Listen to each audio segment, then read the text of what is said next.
It's a great pleasure to have Brad Marston here from Brown University. Brad is the professor of physics there and the associate director of the Brown Theoretical Physics Center. He came through Caltech as an undergrad, a PhD in Princeton, and then a postdoc and an IBM fellowship at Cornell. And he's been a visiting professor at places like MIT, Caltech, INES Lyon, and he's spent a lot of time at the Kavli Institute for Theoretical Physics in Santa Barbara. Brad is a fellow of the American Physical Society, American Geophysical Union, and the American Meteorological Society.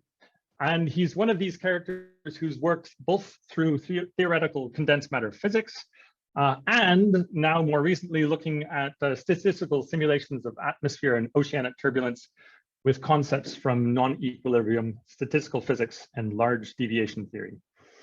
So with that as a short introduction, Brad's going to talk to us about topological origins of certain fluid and plasma waves. And Brad, I'll hand it over to you. Thanks very much, Jerome, for that introduction. And thank you to the organizers for inviting me to give this talk. Okay, so yeah, I'd like to talk to you today about the topological origin of certain waves in fluid and plasma systems.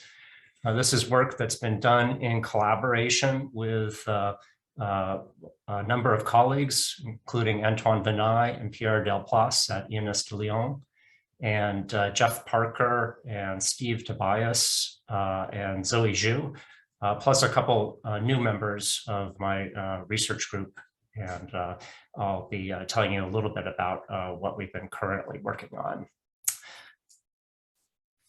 So the outline of the talk is as follows. I'm going to begin kind of phenomenologically, telling you a little bit about the El Nino, the largest climate oscillation in the Earth system, and Kelvin waves, which play a crucial role in the El Nino.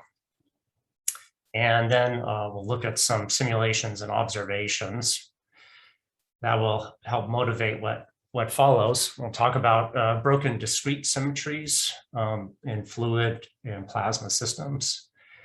Then we're going to kind of change direction a bit and discuss some quantum physics briefly, the quantum Hall effect and topological insulators, which has been the subject of a lot of interest in the field of quantum matter in the past couple of decades, and it's led to several Nobel Prizes.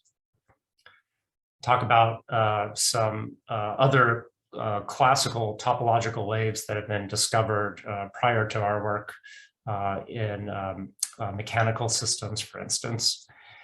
And then I'm going to turn to the sort of mathematical heart of the talk, which is the shallow water equations. And I want to show you how we can think about them from a new point of view in the case of rotating shallow water.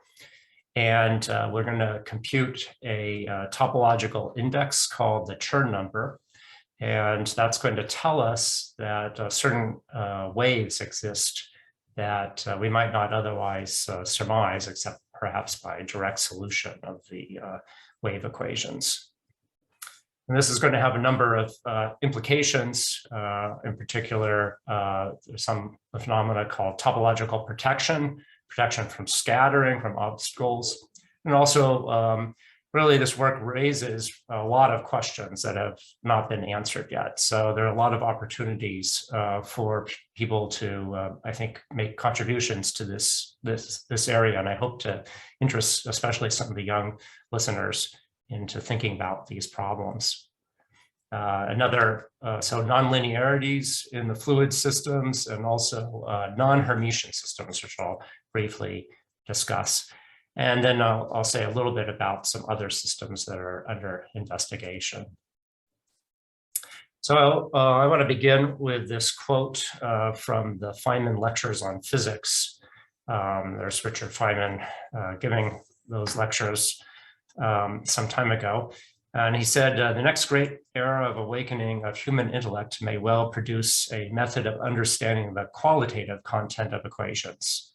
Today we cannot see that the water flow equations contain such things as the Barber pole structure of turbulence that one sees between rotating cylinders, rotating co-et flow.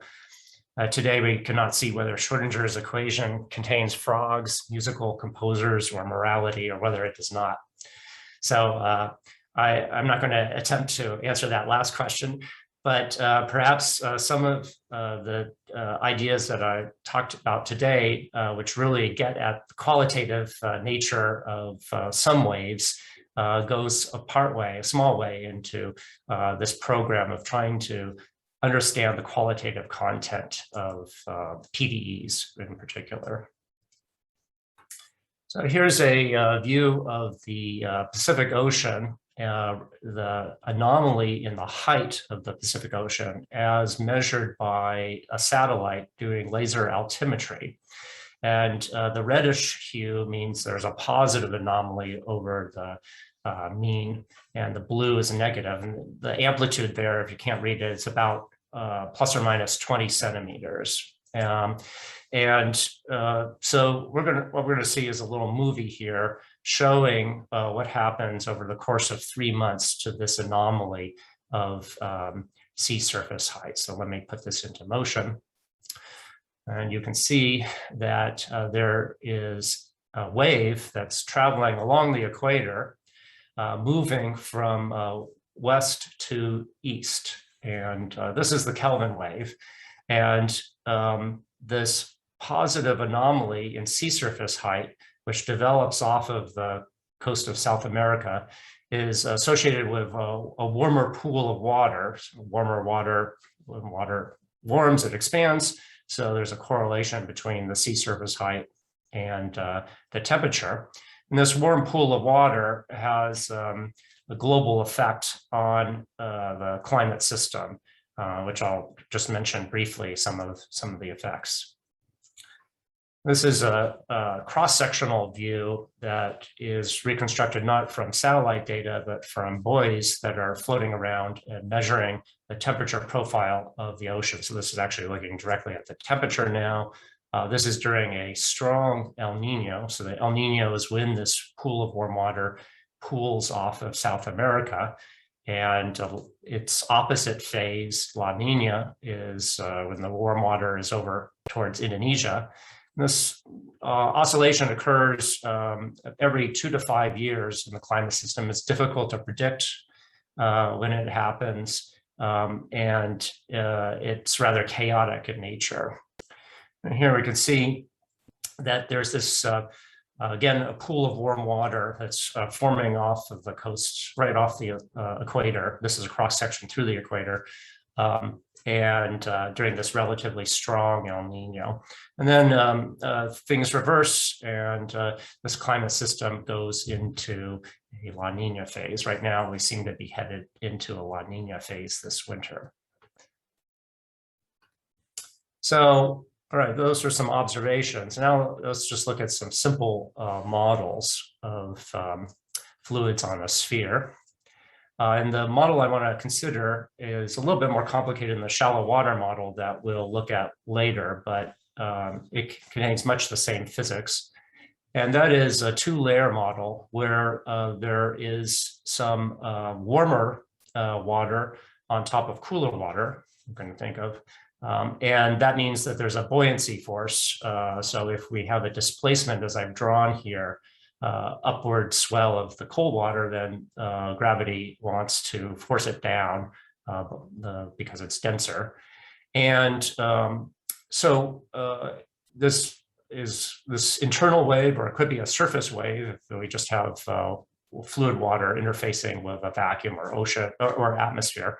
Will support, of course, waves. If we simulate this on a sphere, we drop a rock onto this sphere, then some waves go out just like a rock on a pond of water, except on the sphere, the waves go to the antipode and then pass through and come back. If we look at this on a cylindrical projection, we can see the same thing just from this different perspective, waves going back and forth here. What's being plotted in this case is, I think, the average temperature. So it's basically a vertical average of the temperature. So it's sensitive to the height of that that interface between the fluids. So this is on a non-rotating planet, and there's no Coriolis force. So what I want to do now is turn on the Coriolis force and see what happens. And of course, the Coriolis force vanishes at the equator, and that's going to be a crucial fact in what follows. So everything is going to be the same initial condition, same setup, but with the only addition of the Coriolis force. And let's see what happens. So now the wave is confined to the equator, and you can see this pulse is non-dispersive. We have this Kelvin wave moving eastward. And the reason that it's confined to the equator is that the Coriolis force deflects fluid motion. Say a partial fluid headed north will be deflected back to the equator. Partial fluid headed south, as happened when we didn't have any rotation, will be deflected back to the equator and towards the east. So the Coriolis force creates this equatorial waveguide that traps this pulse. And so this is an equatorial Kelvin wave. There's also an equatorial Yanai wave, another mode, which is anti-symmetric with respect to the north-south reflection symmetry across the equator. And here it is. So I've just initialized a different initial condition that's anti-symmetric with respect to the equator. And you can see this wave actually is dispersive. The phase and the group velocities are different. So that's some basic phenomenology of this. And if you want to play with these types of models, I've created an app which you can download for free if you have a Mac operating system.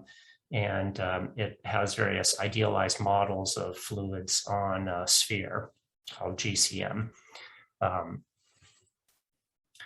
Okay, so now I'd like to talk a little bit about some symmetries. In particular, let me discuss the so-called CPT theorem, which is a basic idea in theoretical physics that systems should be invariant under the combination of charge conjugation, C, parity or reflection, P, and time reversal, T. So I'm not going to talk about charge conjugation here because let's just consider a neutral fluid, at least for the time being. Let's just think about parity and time reversal. And so here's a spinning planet. And so it has an axis of rotation and a sense of rotation. The rotation vector goes up through the North Pole here. If we view this in a mirror, then of course its rotation vector is going to be reversed and it's going to point downward. But now if we reverse the direction of time, we run the movie backwards, that will restore the sense of the rotation. So this combination of parity and time reversal is a symmetry, but separately the rotation breaks the parity or time reversal symmetry. And we can see that algebraically by looking at the acceleration in a rotating reference frame, which is given by the inertial acceleration, F over m. But then we have the contribution from the Coriolis term, omega, 2 omega across the velocity in that rotating frame. And so we notice that the acceleration has 2 time derivatives of a position, and velocity has only 1 time derivative. So if omega is fixed, then this equation would have to change form under time reversal, or we could say really under time reversal, we would change omega, which is just an algebraic statement of what I just mentioned. And we're mainly interested in fluid motions in the horizontal direction, typically in geophysical contexts. So the component of the rotation vector that's in the local vertical direction is usually what's most important. And that's the Coriolis parameter F. And it changes sign going across the equator so that, for instance, high pressure regions in the northern hemisphere circulate clockwise, and in the southern hemisphere they circulate anti-clockwise, counterclockwise. And the key thing is that the equator forms a interface between these two hemispheres that break time reversal symmetry in opposite senses. And so this is where we can see, as we'll see in a moment, connections with solid state physics and things that had already been learned in quantum physics. So I want to, in particular, focus on some work that was done by David Thales that was recognized in the 2016 Nobel Prize. So David Thales was provided an explanation for the quantum Hall effect, the fact that's shown in this figure that the resistivity of a quantum Hall system, which is just a thin piece of semiconductor put in a magnetic field, and then we drive a current through it and then look at voltage that develops in the transverse direction due to the deflection of the magnetic field, the Lorentz force. The Hall effect predicted that that deflection would be proportional to the strength of the magnetic field. And so we would expect a straight line in this graph, but instead you see this series of steps. And so this came as a great surprise. This experiment by von Klitzing came as a great surprise. And in fact, these steps are quantized in terms of fundamental constants, the electron charge and Planck's constant. And it now provides the international standard for resistance. So it's so precisely quantized that it's the best experimental standard for resistivity, conductivity. So Thales provided a explanation rooted in topology, and it's perhaps in retrospect natural to think that topology might have something to say about this, since topology is the field of mathematics dealing with qualitative shapes, differences in shapes, like the difference between a sphere and a donut, and the number of holes in that those two objects. So there's a picture of Thales. He passed away not too long ago. Here is a schematic of the quantum Hall system. So in yellow is the plane of silicon or germanium that is carrying a current, and a magnetic field. It has been applied, and that causes the electrons, due to the Lorentz force, to spiral in cyclotron orbits. So it's a lot like the Coriolis force. But we notice that at the edge of the sample, those circles do not complete. Instead, the electron hops along the edge in one preferred direction, as shown in the blue and orange arrows. And what this means mechanistically is that if there's some dirt or impurities in the silicon, as there always are, it's going to be those impurities are not going to deflect the electron current backwards, because it's being driven forward by the magnetic field, by the broken time reversal symmetry that the magnetic field applies to the system. So that's a kind of mechanistic way of understanding why these plateaus might exist, even regardless of how much disorder is in the system. But Thales went further in providing a mathematical explanation in terms of topology, which I'm not going to go through, because I'm going to just basically reproduce this reasoning in the context of the shallow water equations. But before I leave the quantum world, I just want to mention that a more recent interest is focused on materials called topological insulators. So we saw in the case of the quantum Hall effect, the currents only went one way along an edge. And in a topological insulator, by contrast, which here is also called the quantum spin Hall system, we have electrons of two different spin types, varieties. They're spin up and spin down electrons, and they go in opposite directions. This happens in the absence of any external magnetic field. It's due to something called the spin-orbit interaction that is strong in heavy elements. And so this has actually been realized in materials here, mercury telluride, has a strong spin-orbit interaction.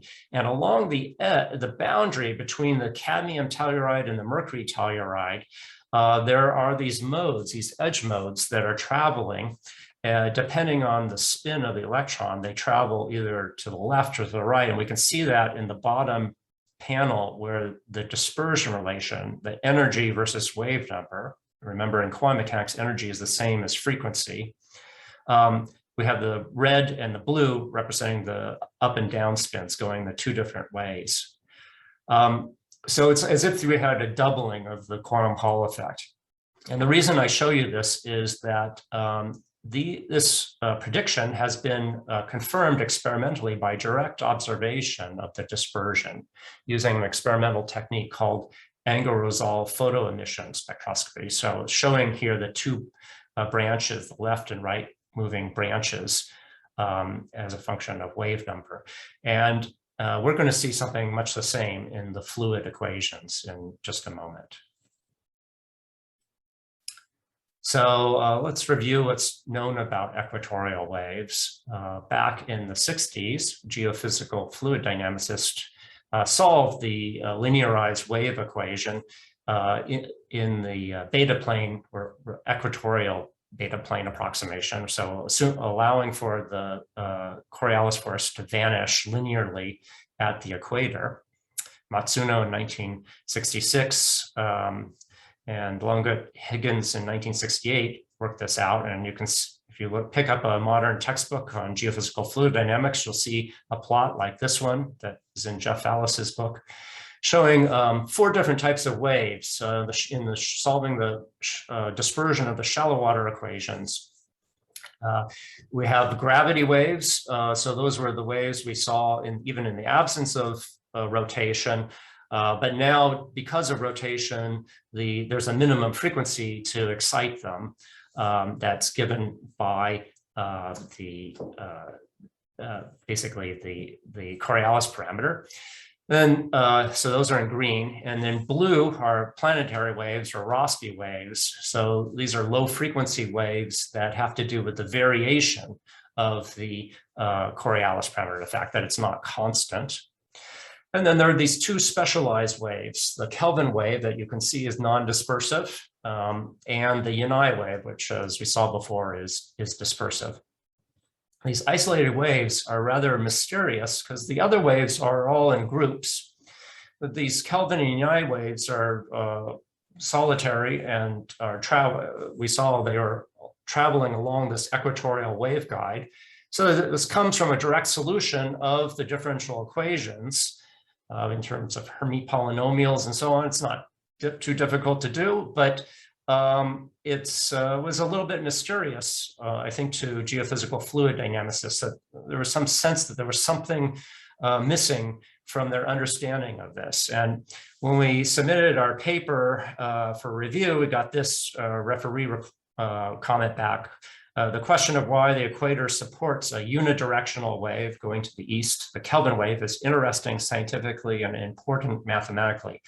I have asked the question myself and have been unsatisfied by my own answer, as well as the answer of other atmospheric ocean scientists. So there was a sense that there was something missing in our understanding of these waves, and this is what I think we've now provided.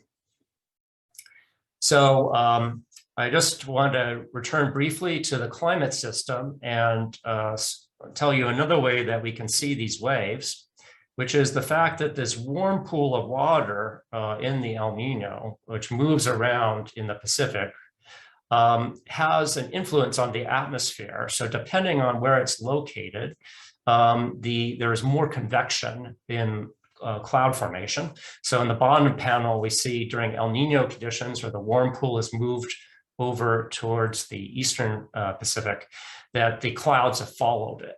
And what that means is that satellite observations of the position of clouds or the brightness of outgoing reflected radiation, when Fourier transformed into wave number frequency space, should recover the dispersion of the underlying Kelvin waves. And remarkably, that was done a little bit over 10 years ago, actually it was further back than that. This is just from a review article by Qualitative et al. And you can see that they were able to recover this Kelvin wave in the left panel and the Yanai wave in the right panel by looking at the cloud brightness in frequency wave vector space. Now, people hadn't really looked too much at fluid systems before we started thinking about this, but there had been a number of mechanical and lattice versions of these topological waves that had been discovered. And here's one I want to show you, which is what we're looking at is a collection of gyroscopes. They're suspended from the ceiling, actually. So we're looking up at the ceiling. And they're each of them is going to be set into motion, rotating the same direction.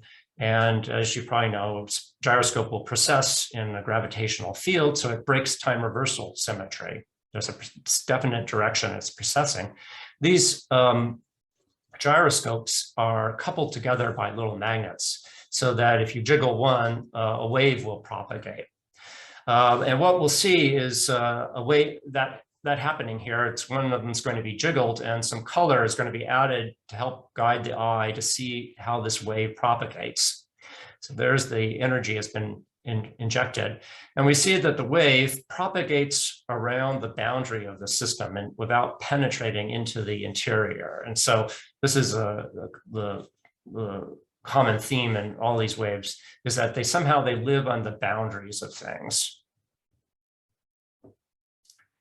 So let's now turn to the mathematics of our shallow water equations. And I want to show you that it's relatively easy to understand that there's some non-trivial topology in these embedded in these shallow water equations. So we have here again a cross-sectional view, have some height field as a function of horizontal positions. And our governing equations for the height field are basically an expression of the conservation of mass. And then we have the momentum equation, a time derivative of the horizontal velocity, u, which has an x and y component. The advective derivative has two contributions to it. One is from the buoyancy force minus g times the gradient of the height. And then the Coriolis force there, F. So I'm going to non-dimensionalize these equations by introducing the speed of the gravity waves, the square root of g, acceleration of gravity times the average, their mean height, capital H, and a length scale that allows us to form once we use the planetary rotation rate, omega. So that's the deformation length. And we're going to look at small oscillations. So we're going to linearize and look at small oscillations about this mean height h and non-dimensionalize all these variables. So eta is going to be now the non-dimensional height fluctuation, and u is going to be divided by the speed of the gravity waves and so on. The net result is this system of three equations for the time rate of change of the height field and the two velocity components. And you can see the Coriolis parameter f appears in there. And now g has been removed, just it's been scaled out. If we want to, we could introduce a three component vector field, which I'll write suggestively like psi, because I can then put this in the form of a Schrodinger-like equation, where h is the linear operator that basically just consists of all these derivatives over there. And so from following this procedure, we can put the mathematics of the shallow water equations into some correspondence with work that's been done in the quantum context. Now, if we solve those wave equations on a torus, on a doubly periodic plane, and allow f to the Coriolis parameter to vanish on that plane, it has to vanish twice if we have a doubly periodic domain, so it has to go from positive to negative and then back to positive again. So sometimes this setup is called a planet with two equators. So there's really two equators that are oriented in opposite directions. So in that case, we expect to get these waves traveling to both in the eastward direction and in the westward direction, depending on which equator they're associated with. And so I've used color here to indicate where the waves are located in proximity to these two equators. And you can see that the blue waves in this dispersion diagram, we see the two Kelvin wave, the Kelvin and Yanai wave going to the right. And then for the other equator, we see the waves going to the left, the red waves. And then of course, there's the Rossby waves, the planetary waves at low frequencies, and the Poincaré gravity waves at high frequencies. So this just confirms our understanding that even though we're now working on a surface, a manifold of different topology, we can understand the waves that have arisen there. The topology I'm going to tell you about in just a moment is not concerned directly with the topology of the manifold that the waves are traveling in, but it's occurring in wave vector space. And so the key idea in all of this, coming from quantum physics, but now we've seen it in operation in many different contexts, is something called bulk edge correspondence. And so this idea says that by understanding the waves in our system away from the equator, away from the boundary, if we look at those carefully, and if we see that they have some non-trivial topology, they inform us that there should be some waves at the equator, at the edge. And so on the left-hand side, we have a schematic of a planet. And what we're going to do is we're going to go to some latitude and construct a flat tangent surface. And we'll treat the Coriolis parameter as constant in that green tangent surface. And I want to eliminate any boundaries here because I want to consider the bulk of being away from the equator. So let me put periodic boundaries on that green plane. So it's just what's known as the F-plane approximation. So if I have a constant Coriolis parameter there, and it's a flat plane that's doubly periodic, we know that the wave solutions are just going to be plane waves, and we can easily find those wave modes. So what we're going to do is we're going to do just that, and then we're going to, so we'll work in wave vector space, and we're going to look at those wave functions carefully as a function of the Coriolis parameter. And that's what's shown on the right panel, where we have so-called parameter space. So the parameters of the wave numbers kx and ky and the Coriolis parameter. There's this big Berry monopole here, which we'll come back to in a moment. That's going to be a way of thinking about the non-trivial topology here. Now, the key theme here is that topology turns complicated problems into simple ones. So by looking at the topology away from the equator, which is where things are quite simple, we learned something about waves near the equator, which are more complicated. So this is closely related to something called the Hedgehog Theorem, or in North America, it's more frequently called the Hairy-Ball Theorem, which is the idea that if you have you consider a spherical hedgehog, you're not going to be able to comb the spines of the quills of the hedgehog in such a way that they lie flat against his or her body everywhere on the sphere. There's going to be some cowlick or a place where they stick up. And so when I was visiting ENS de Lyon on sabbatical, I was living near Lyon, and we had a hedgehog in our backyard that I uncovered when I was raking some leaves. And I had to consult, actually there was some British Society for Hedgehog Care that gave me some advice about how to bury my hedgehog back under the leaves so it would survive the winter. But I like to think this hedgehog was trying to send me a signal to pay attention to topology, which we could have done a long time ago if at least if I had been paying attention. I could have noticed these connections a long time ago, but I wasn't receptive to the message until I got returned back to Brown. So just to look ahead in a moment, what we're going to find is that in wave vector space, when we look at the wave functions for the shallow water waves, there will be a vortex in the phase of our wave functions that's centered at the origin at kx equals ky equals 0. And the sign of this vortex will depend on which hemisphere we're in. And this is the non-trivial topology that is not going to be easily erased. This is the kind of thing like the Hedgehog theorem, where you could comb the hedgehog's spines in different ways, but there's always going to be this persistent defect. So let's now do that calculation. So we go to the F-plane approximation, this doubly periodic plane away from the equator. So it's well known what the dispersion of the waves are. There's a zero frequency wave, and then there's a positive and negative frequency wave.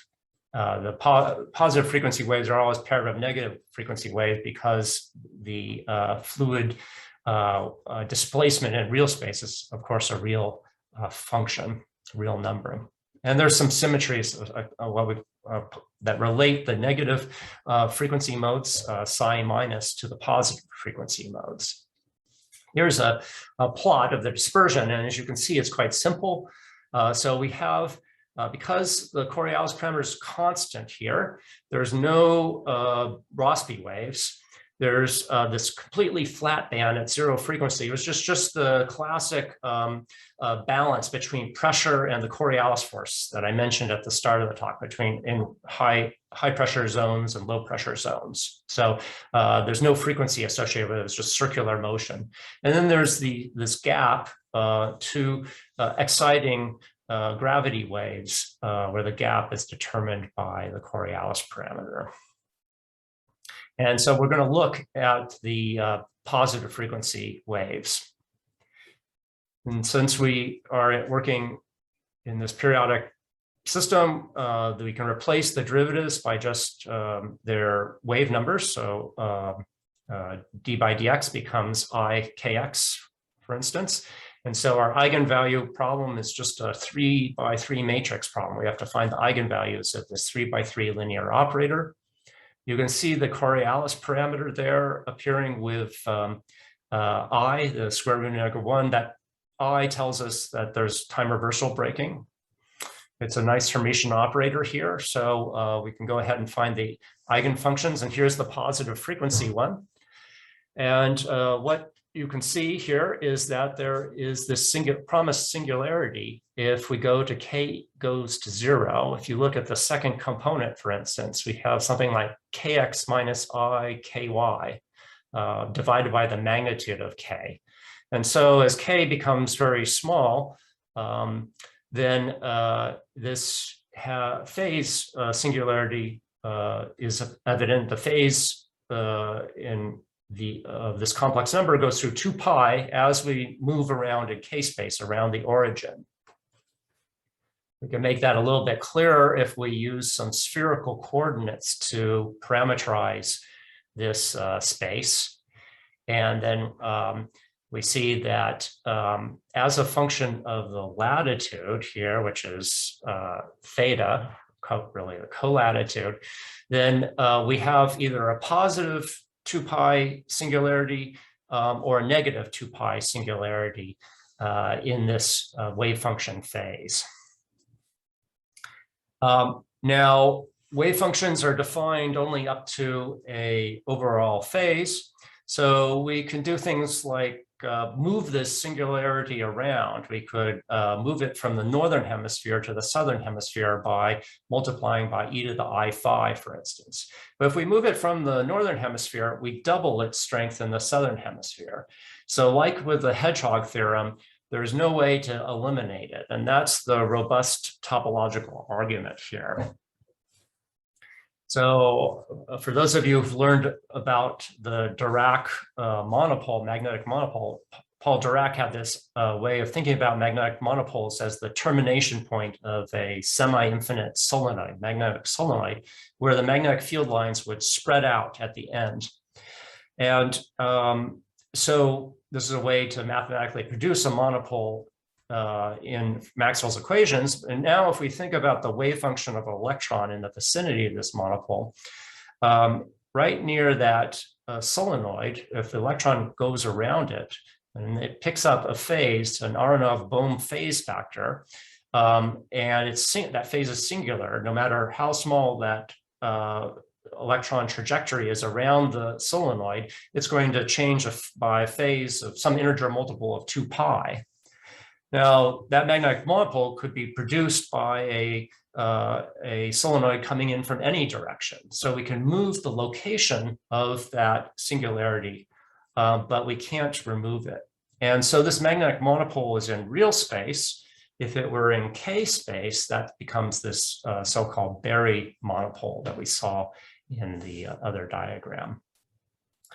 Now, there's some mathematics that can be used to quantify all this. We can introduce this gauge connection and then define this quantity called the Chern number. But the Chern number here is basically all it is doing is counting these the number of vortices, and in particular, it's the difference in the Chern number between the northern and southern hemisphere that's invariant under these kinds of phase operations. And when we compute it, it's equal to 2. There's say one positive vortex in the northern hemisphere and one negative in the southern hemisphere, or 2 positive in the northern or 2 negative in the southern. It doesn't matter. It's invariant, and it's 2, and that tells us there should be 2 waves at the equator from bulk boundary correspondence, and those 2 waves are the Kelvin and the Yanai wave. So that's the whole logic of this topological description. And by now, there's been a lot of work on this kind of thinking in many different contexts. It's been shown to work, and this kind of bulk edge correspondence has been proven in some cases. So we have a lot of confidence in the reliability of these ideas. And it's basically saying that because there is this change in topology between the 2 hemispheres, there has to be something interesting happening at the boundary between them, and that's these waves. So there's some consequences of all this. One is that because these waves must exist, they exist in this region of dispersion where other waves are not allowed. They're otherwise forbidden. And that allows for the possibility of topological protection. If we were to generate a low frequency Kelvin wave, we could scatter it still into some planetary waves because they share the same frequency. But an intermediate frequency Kelvin wave has nothing to scatter into except possibly a Yanai wave. And if our scattering center has the same symmetry as the planet, say it's centered right on the equator, it can't even scatter into a Yanai wave. So I'd like to illustrate this topological protection for you. So we'll do a simulation of this fluid, and now this dotted circular region represents a place where I've made the water deeper so that the waves travel more quickly in that region. So it's kind of obstacle. And first we'll generate some low frequency Kelvin waves. And we see they're moving to the east, and they will encounter this region and backscatter, and they produce this kind of double lobed structure, this wave going the opposite direction. Those are the equatorial Rossby waves. So here's an example where it hasn't been topologically protected. Down below, I have a shorter wavelength, higher frequency Kelvin wave, and there's that non-dispersive pulse. It's going to go shooting through that region where it speeds up temporarily, but it maintains its integrity and can keep on going around and around without significant backscattering. So this is the effect that I was telling you about with the quantum Hall system that said that impurities had relatively little effect on the currents.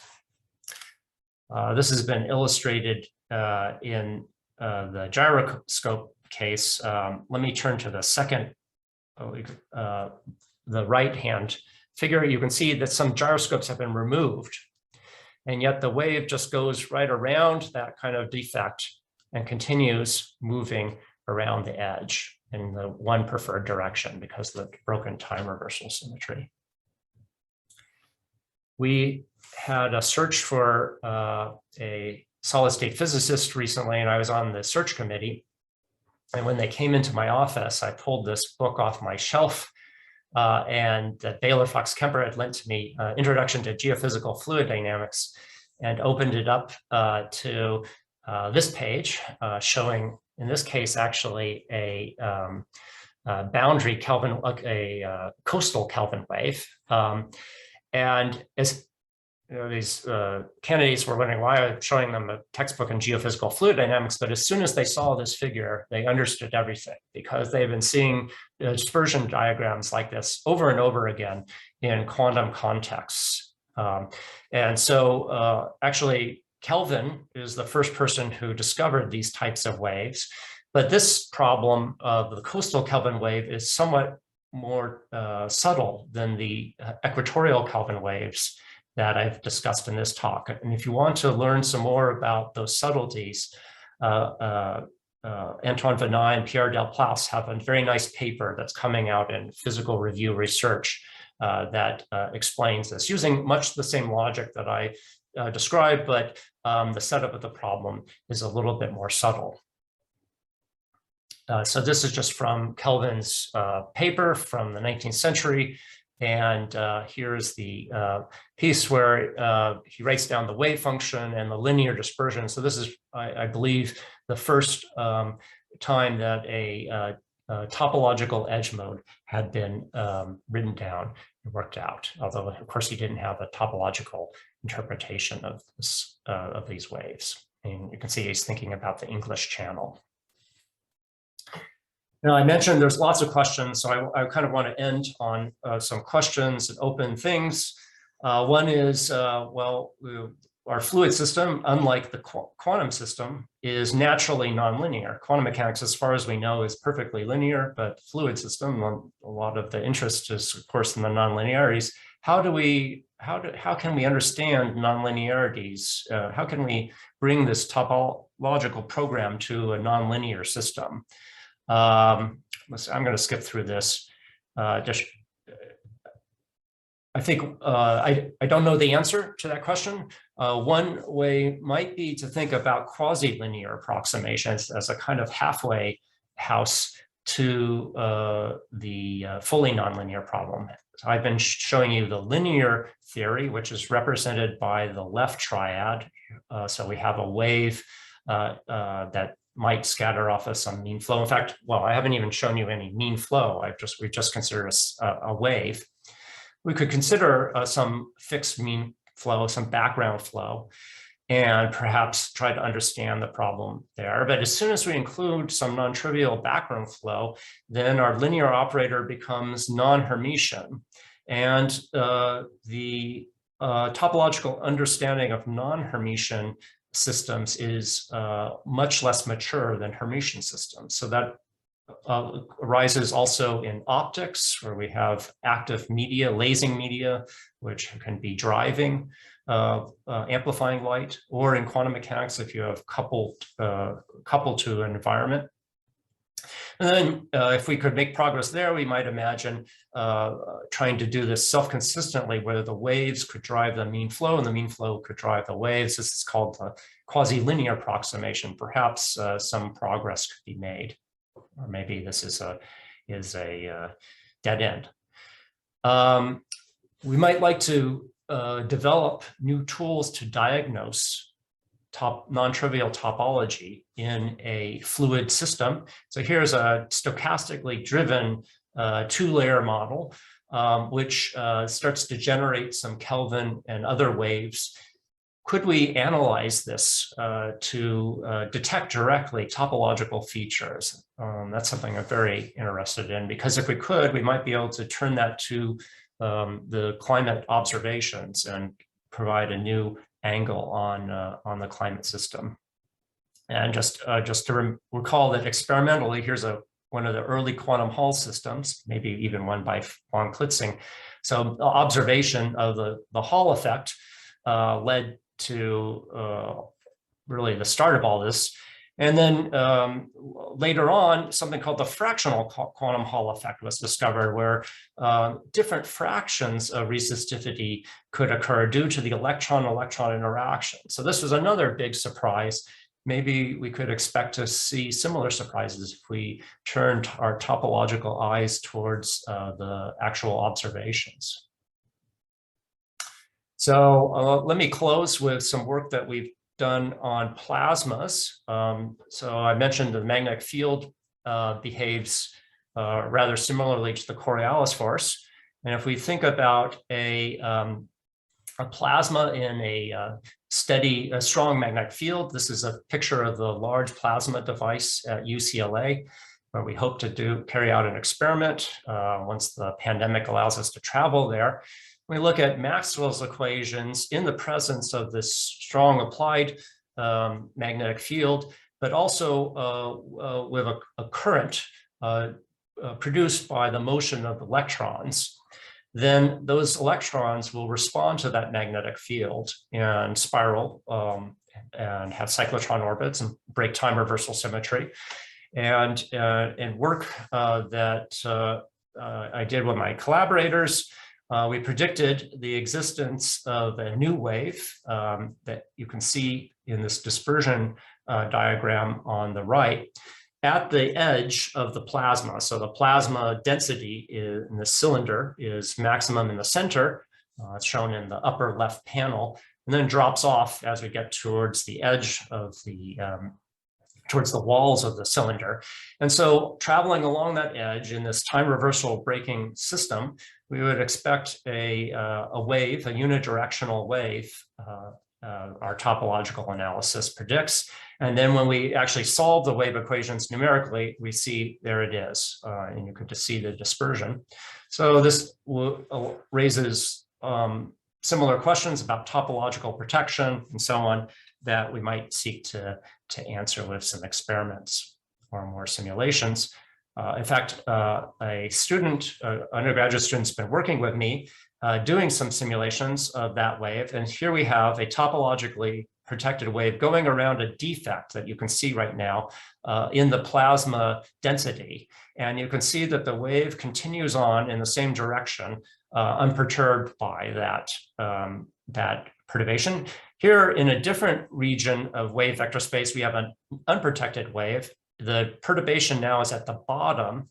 And you can see that, like we saw with the fluid equations, now these waves go in both directions. So this is work done by Joe Hall during the summer with an undergraduate research fellowship.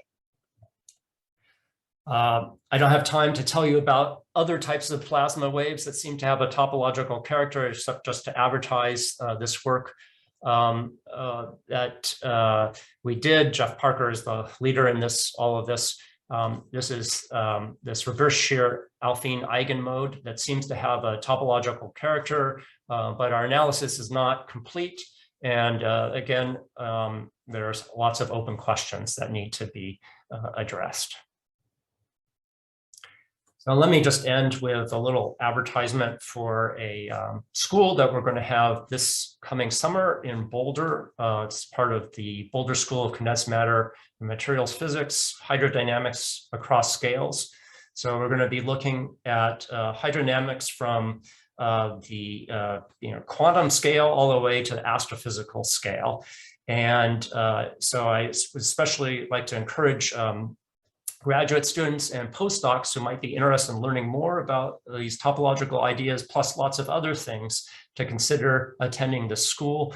Antoine Yanai is going to be giving lectures about topology, but you can see we have really a stellar cast of lecturers at left, and we'll be talking about complex matter, also astrophysical fluid dynamics, and phase transitions. So let me just leave you with this slide, and I'd be happy to try to answer any questions. Thank you. Thank you very much, Brad. Do we have any questions? Hi, Brad. Yeah, thank you for a great talk. I had 2 questions.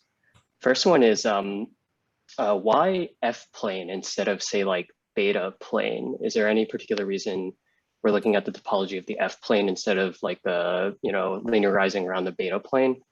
And then a second question is there some sort of implicit assumption of scale separation here, because we're using like this F-plane to approximate like, the surface of the sphere or something like that?